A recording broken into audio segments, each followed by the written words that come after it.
La vérité existe, mais cela ne veut pas toujours dire qu'on la trouve. Il est dans la nature humaine d'être captivé par un bon vieux mystère non résolu. Plus c'est bizarre, mieux c'est. Et c'est exactement ce que j'ai en réserve pour vous aujourd'hui. De la mystérieuse viande tombant du ciel au plus célèbre détournement de télévision de tous les temps, plongeons dans quelques-uns des mystères urbains les plus étranges que personne n'ait encore résolus.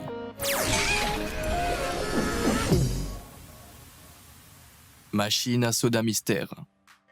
Ce distributeur automatique situé sur la colline du Capitole à Seattle est devenu l'un des mystères les plus étranges de l'histoire récente de la ville. Outre sa vétusté et le fait qu'il soit presque entièrement recouvert de graffitis, ce qui le différencie d'un distributeur ordinaire, c'est qu'il n'offre pas la possibilité de commander une boisson spécifique. Au lieu de cela, les utilisateurs se voient proposer 6 boutons mystères jaunes délavés, qui, lorsqu'ils sont actionnés, distribuent une canette de soda au hasard. Cette bizarrerie apparue pour la première fois au début des années 90 est connue pour distribuer des canettes de soda très étranges et rares, dont beaucoup n'étaient plus disponibles depuis les années 80. Selon certaines rumeurs, des canettes de l'ancien soda Hubba Bubba, de Crystal Pepsi et même de Coca-Cola infusées au bacon proviendraient de cette machine. Lorsque l'ancienne machine tombait en panne, les habitants de Seattle rapportaient qu'elle était toujours réparée en quelques jours seulement. Pourtant, personne ne sait d'où vient la machine, qui l'a approvisionnée et réparée pendant tout ce temps, ni comment ils ont pu se procurer toutes ces raretés. Les choses sont devenues encore plus étranges en juin 2018, lorsque la machine mystérieuse s'est soudainement levée et a disparu. Tout ce qui restait était une note énigmatique laissée par le propriétaire anonyme à l'endroit où la machine se trouvait habituellement, indiquant qu'elle était partie se promener. Peu après, des photos ont commencé à être postées sur la page Facebook du distributeur automatique. Oui, la machine a sa propre page Facebook, montrant les nombreuses aventures certainement pas photoshopées que la machine avait vécues pendant son absence. De nombreuses théories farfelues circulent sur internet au sujet de la mystérieuse machine à soda, certaines concluant qu'elle pourrait être hantée. Mais l'une des hypothèses les plus courantes est que la machine est détenue et exploitée par les propriétaires de Broadway Locksmith, le magasin derrière lequel se trouvait la machine. Cette théorie est étayée par le fait que la machine était alimentée en électricité par Broadway Locksmith et qu'elle était équipée d'un cadenas vendu dans le magasin. Malgré ces preuves, le propriétaire de Broadway Locksmith s'en tient à la même histoire depuis plus de 10 ans. Il affirme ne pas savoir à qui appartient la machine et n'avoir jamais vu personne l'ouvrir. Bien sûr, il est possible que Broadway Locksmith soit impliqué dans ce complot. Mais ce qui est curieux, c'est que les responsables des permis d'exploitation des distributeurs automatiques de la ville de Seattle, contactés par le Seattle Times, ont révélé à la surprise générale qu'il n'existait absolument aucune trace officielle de ce distributeur.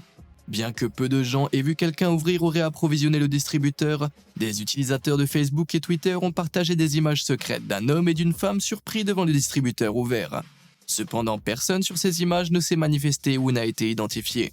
Bien qu'il soit resté pratiquement silencieux depuis 2019, le compte Facebook de la machine a fourni une mise à jour à la fin de 2020, suggérant qu'elle pourrait réapparaître bientôt, pour le plus grand plaisir des résidents et des fans. Il ne reste plus qu'à prendre un soda ailleurs et attendre le grand retour et peut-être l'émergence d'autres indices pour enfin résoudre ce mystère. Et en parlant de retour, nous serions ravis de vous revoir. Alors n'oubliez pas d'appuyer sur le bouton j'aime et de vous abonner pour recevoir régulièrement d'autres vidéos étonnantes. Revenons maintenant à des mystères urbains qui nous donnent le tournis. Chef de la télévision. De nos jours, nous sommes tous habitués à trouver des choses sur le pas de nos portes, qu'il s'agisse de colis Amazon ou de livraison Chronopost à minuit. Mais des habitants du comté de Henrico, en Virginie, ont trouvé quelque chose de si étrange qui les attendait sous leur porche qu'ils ont juré qu'ils vivaient dans un film. Un matin d'août 2018, les habitants ont découvert à leur réveil des téléviseurs d'époque sous leur porche. La police a été inondée d'appels d'habitants déconcertés, dont certains n'ont pas trouvé la farce le moins du monde drôle. De plus, certains habitants ont découvert des images extrêmement bizarres enregistrées par les caméras de leur sonnette, montrant que les téléviseurs avaient été livrés par un homme portant un téléviseur sur sa propre tête. Ce mystérieux personnage a livré des téléviseurs à l'ancienne sur le pas de la porte de plus de 50 foyers, laissant les habitants se demander s'ils venaient d'entrer dans la 4e dimension. All right, you machines. You're not going to intimidate me. Certains chercheurs en ligne ont pointé du doigt une vidéo YouTube postée par Zach Levitt, un habitant de Henrico, qui a documenté l'incident avec ses amis. D'aucuns pensent que Zach était peut-être à l'origine de ce coup d'éclat pour augmenter le nombre de vues sur sa chaîne. Mais hormis la vitesse à laquelle il a produit la vidéo, aucune preuve tangible n'a permis de relier Zach au téléviseur. Cependant, quelques semaines après cet épisode étrange, la police a annoncé qu'elle enquêtait sur un jeune homme de 19 ans, dont le nom n'a pas été révélé dans le cadre de cette affaire. Devinez qui avait 19 ans à l'époque? Oui, Zach Levitt. Bien qu'il semble que la police ait trouvé le coupable, aucun nom de suspect ni aucune autre information n'ont été officiellement communiqués. Pour nous, il semble donc que ce polar se poursuive pendant encore quelques saisons. Viande mystérieuse. Lorsqu'un grand fracas a réveillé une famille de Floride au milieu de la nuit en juillet 2017, elle a pensé qu'il ne s'agissait que de prémices d'un orage. Mais ce qu'ils ont trouvé le lendemain matin les a laissés avides de réponses. À la surprise de la famille Adair, sur le toit de leur maison gisaient 15 livres de saucisses italiennes à moitié congelées et des côtelettes de porc qui étaient apparemment tombées du ciel. Non seulement 3 gros paquets de viande se trouvaient sur le toit, mais 2 autres paquets se trouvaient dans la cour latérale, laissant la famille perplexe quant à l'origine de cette viande éorite. La saga de la saucisse s'est poursuivie car la viande trouvée dans des sacs marqués provenait d'un entrepôt alimentaire situé à 150 miles à l'ouest de la maison des Adair. Le propriétaire de l'entrepôt a pu confirmer que la viande en question provenait bien de son entrepôt, mais qu'elle avait été emballée plus de 6 mois auparavant. Il avait vendu la viande à une société de services fonciers dont le propriétaire dit se souvenir d'avoir récupéré la viande, mais n'a aucune idée de la façon dont elle a pu se retrouver sur le toit de quelqu'un.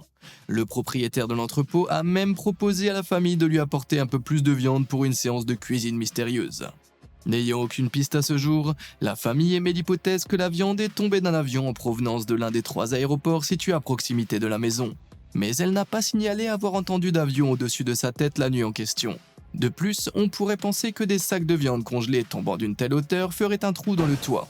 Une autre théorie bien sûr est qu'il s'agit d'une farce de quelqu'un qui a jeté la viande sur le toit à la manière de Walter White.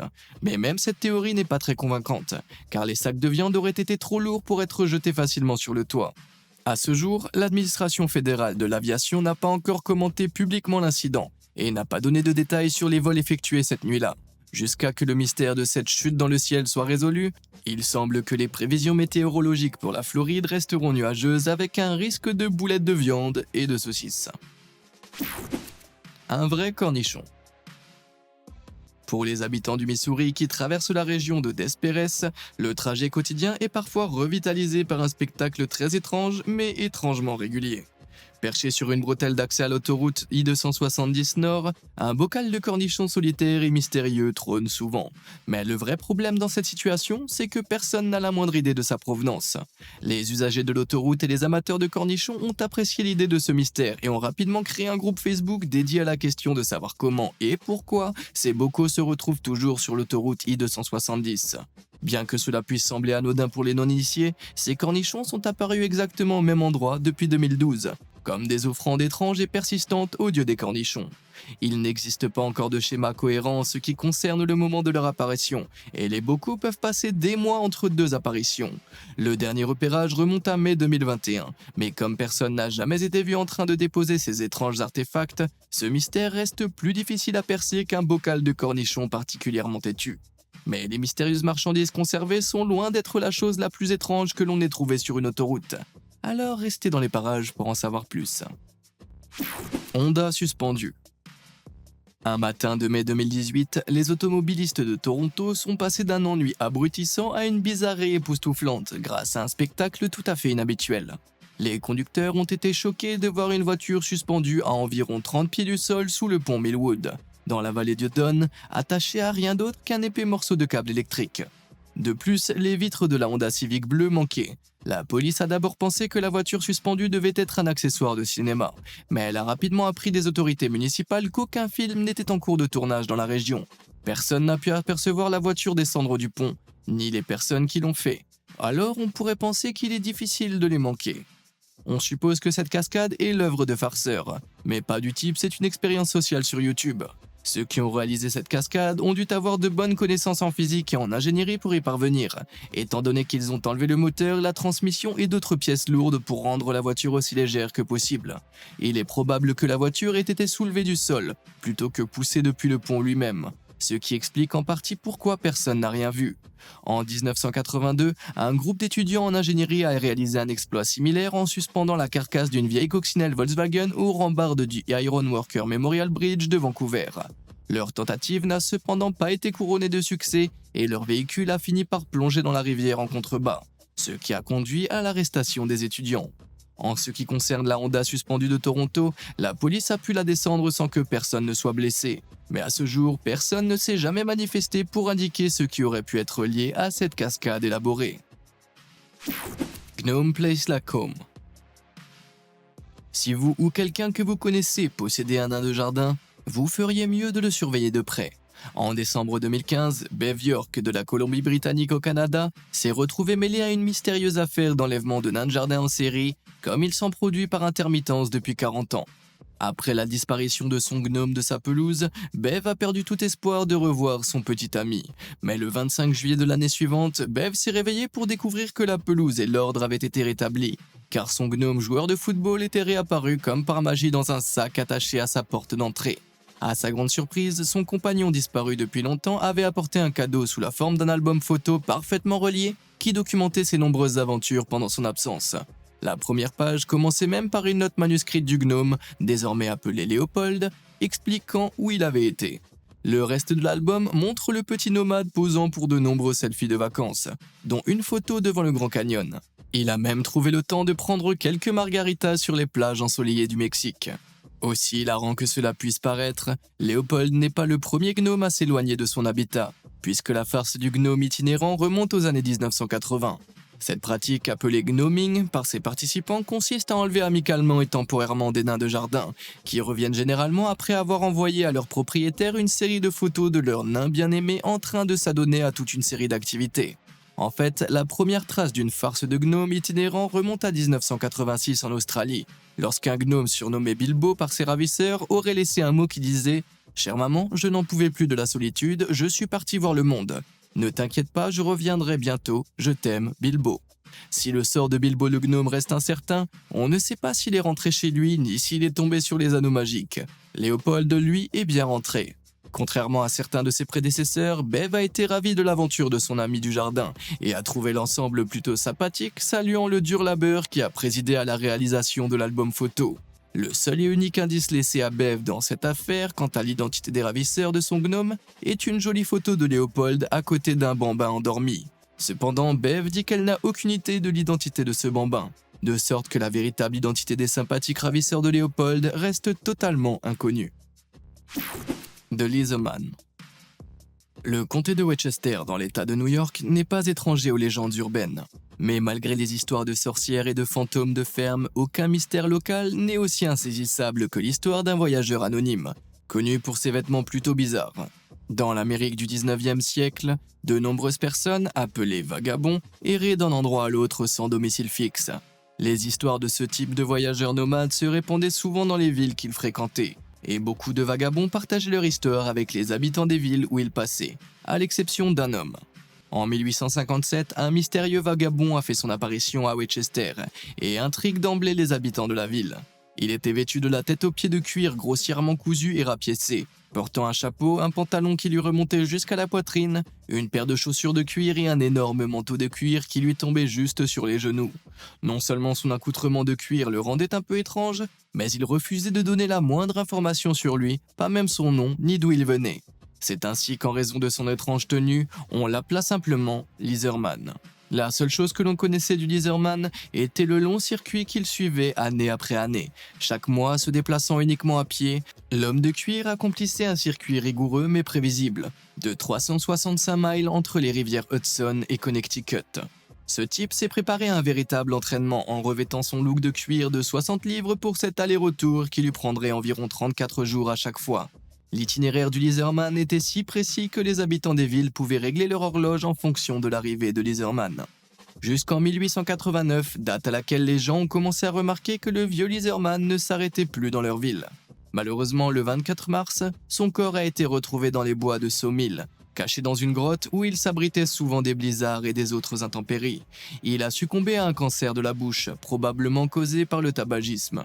Les personnes qui l'ont trouvé ont cherché des effets personnels restants et ont découvert l'indice le plus important pour élucider l'identité de Lizardman. Sur son corps, ils ont trouvé un livre de prières en français, ce qui a conduit de nombreuses personnes à penser qu'il était un Canadien français.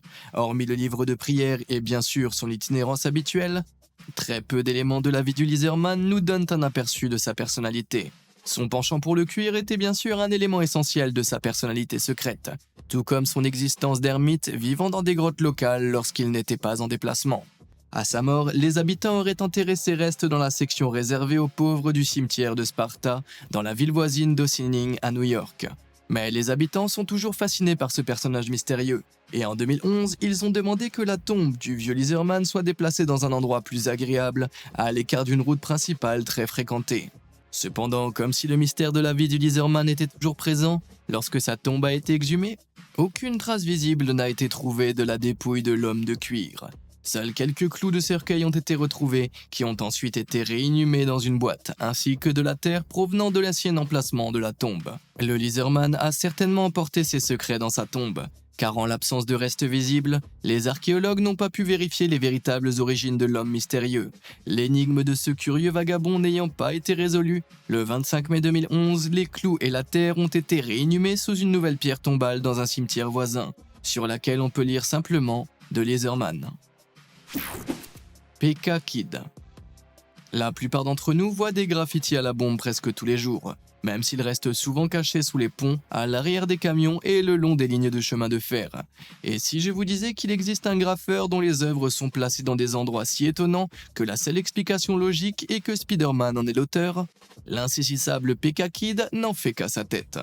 Malgré son nom, cet artiste de rue casse-cou ne plaisante pas et est toujours prêt à prendre de la hauteur avec ses œuvres murales, qui ont été placées dans des endroits vraiment étonnants dans tout le New Jersey aux États-Unis, y compris dans des châteaux d'eau élevés et les façades de grands immeubles. Comment ont-ils fait pour placer ces tags à des endroits aussi élevés? Personne ne le sait vraiment, mais on pense qu'il s'agit d'un travail d'équipe. Certains habitants croient que PK et Kid sont deux artistes de rue distincts, qui partagent l'amour de l'art le plus élevé qui soit. Cette équipe supposée utilise des cordes d'escalade et d'autres techniques d'escalade extrêmes pour atteindre leur toile. Si personne n'a commencé à interroger les membres dans les salles d'escalade du New Jersey, certains prétendent que PK Kid est en fait Diego Rivera, le fils d'un prêcheur de Los Angeles, et que PK signifie Preacher Kid, l'enfant du prêcheur. Étant donné que Diego est connu pour ses peintures murales, cette théorie pourrait avoir un certain sens. Mais malheureusement pour nous, la nature illégale de ce type de graffiti signifie que les artistes gardent généralement leur identité secrète. À ce jour, c'est certainement le cas du mystérieux casse-cou qui se cache derrière les tags de PK Kid. Détournement de la marge d'erreur. La soirée du 22 novembre 1987 a commencé comme un dimanche soir tout à fait ordinaire pour les téléspectateurs de Chicago dans l'Illinois. Cependant, alors que le journal télévisé de 21h sur la chaîne WGN-TV passait à sa partie sportive, les écrans de toute la ville sont devenus noirs. 15 secondes plus tard, une silhouette mystérieuse est apparue et un mystère télévisuel vieux de 30 ans est né. La vidéo montrait un personnage portant un masque en caoutchouc et un costume se balançant sur l'écran, accompagné d'un son flou. La vidéo n'a duré qu'environ 13 secondes et il a fallu environ 30 secondes aux ingénieurs pour intervenir et redresser la situation. L'incident n'était pas seulement effrayant, il a également déconcerté la chaîne. Les ingénieurs de la chaîne ont d'abord pensé que l'interférence était en fait d'un employé, et ils ont immédiatement commencé à chercher dans le studio, mais ils n'ont trouvé personne. Il s'est avéré que l'émission avait été préenregistrée et que le signal de WGN avait été détourné par quelqu'un d'autre qui avait présenté son propre spectacle aux téléspectateurs de Chicago ce soir-là. Alors que tout le monde commençait à se détendre et à oublier l'étrange interruption du journal télévisé du soir, les pirates informatiques ont récidivé. Cette fois au beau milieu d'un épisode de Doctor Who diffusé sur PBS. Le problème, c'est que cette fois-ci, les ingénieurs de la chaîne étant restés chez eux pour la nuit, personne n'a pu arrêter la transmission parasite, qui a été diffusée jusqu'au bout devant un public stupéfait. Certains en colère, la plupart confus et d'autres carrément amusés. Les responsables du réseau cependant n'ont pas été du tout amusés et ont mis en place une véritable enquête pour savoir qui se cachait derrière cette attaque télévisuelle. Ils ont même fait appel au FBI. Si vous vous demandez qui ce masque étrange représentait exactement, sachez qu'il s'agit d'un personnage de télévision appelé Max Headroom, qui est apparu pour la première fois dans son propre film télévisé intitulé Max Headroom 20 minutes dans le futur en 1985.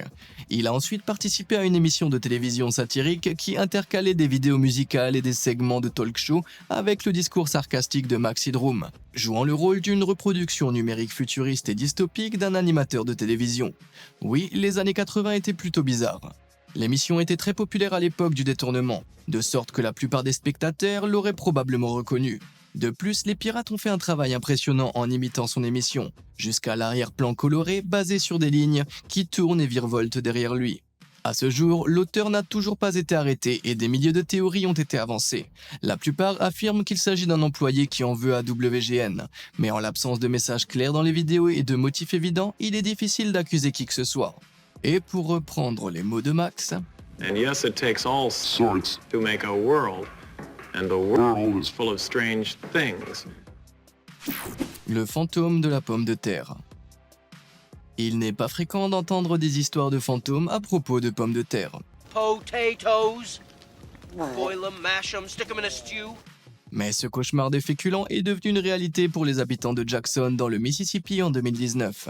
Le mardi 9 avril 2019, alors qu'une habitante du quartier Belhaven s'apprêtait à partir au travail, elle a remarqué un bol en polystyrène rempli d'une substance mystérieuse posée sur le capot de sa voiture.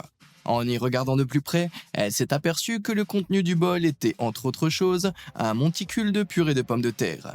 Après avoir publié son problème de pommes de terre sur Facebook, d'autres habitants ont pris la parole dans les commentaires pour raconter leurs propres mésaventures de purée.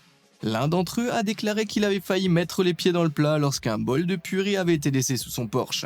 Il s'est avéré que des bols de purée avaient été retrouvés pendant la nuit un peu partout, sur des voitures, sous des Porsche et dans des boîtes aux lettres. Ces pommes de terre n'ont peut-être rien de surnaturel, mais les habitants ont tout de même commencé à appeler le responsable le fantôme de la pomme de terre. Certains craignaient que les pommes de terre ne soient empoisonnées, mais obéissant à la règle des 3 secondes, personne ne se sentait assez courageux pour les goûter. De nombreux habitants se sont contentés de croire qu'il s'agissait d'une farce inoffensive et d'en rester là, mais d'autres ont commencé à explorer des pistes potentielles et ont découvert un indice important qui semblait pouvoir aider à résoudre le mystère.